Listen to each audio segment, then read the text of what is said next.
இதுல என்ன பண்ணுதுன்னா, இந்த வீடியோல நமக்கு வந்து ஆன்டி மார்கானிக் ஃப்ளூயிடோட மெக்கானிசம் பத்தி நம்ம பார்க்க போறோம். ஓகேவா? ஸோ இதன குறித்து நம்ம பார்த்தீங்கன்னா, இது வந்து அன்சிமெட்ரிக்கல் ஆல்கீன்ல தான் இந்த ரியாக்ஷன் வந்து நடக்கும். அப்ப CH3 bond CH double bond CH2. Okay, propene molecule வந்து எடுத்துக்கிறோம். இது நமக்கு என்னன்னு பார்த்தீங்கன்னா, ரேடிக்கல் மெக்கானிசம் வந்து நமக்கு வந்து ஃபார்ம் ஆகும் ஆன்டி மார்கானிக் ஃப்ளூயிட். அப்ப ரேடிக்கல்ல வந்து பார்த்தீங்கன்னா, பெராக்சைடு வந்து நம்ம வந்து யூஸ் பண்ணுவோம். இப்போ ஃபார் எக்ஸாம்பிள் வந்து பார்த்தீங்கன்னா, பென்சாயில் பெராக்சைடு வந்து நம்ம எடுத்துப்போம். ஓகேவா?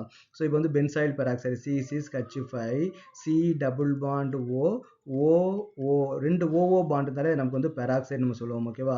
அப்ப இந்த மாதிரி வந்து பார்த்தீங்கன்னா ஒரு பெராக்சைடு வந்து நமக்கு வந்து இருக்குது.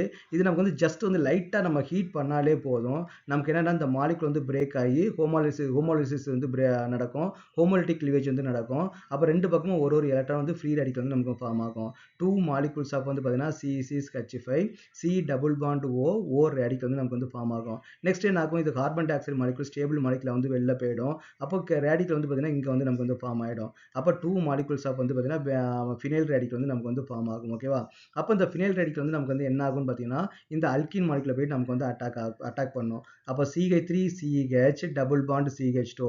அப்போ ஒன்ஸ் நீங்க ஃப்ரீ ரேடிக்கல் வந்து ஃபார்ம் ஆயிடுச்சு அப்படின்னாலே அது நிறைய ஃப்ரீ ரேடிக்கல் வந்து ஜென்ரேட் பண்ணும். அப்போ நமக்கு என்ன ஆகும் பார்த்தீங்கன்னா இங்க ஆல்மோஸ்ட் வந்து பார்த்தீங்கன்னா 2 ஃப்ரீ ரேடிக்கல் வந்து நமக்கு வந்து ஃபார்ம் ஆகும். CH3 CH இங்க ஒரு ரேடிக்கல், இங்க வந்து பார்த்தீங்கன்னா CH2 இங்க வந்து நமக்கு வந்து ஒரு ரேடிக்கல் வந்து நமக்கு வந்து ஃபார்ம் ஆகும். ஓகேவா? அப்போ நீ வந்து HBr நமக்கு என்ன ஆகும்? ரேடிக்கல் தான் வந்து ஃபார்ம் ஆகும். Hydrogen radical plus Br radical வந்து ஃபார்ம் ஆகும்.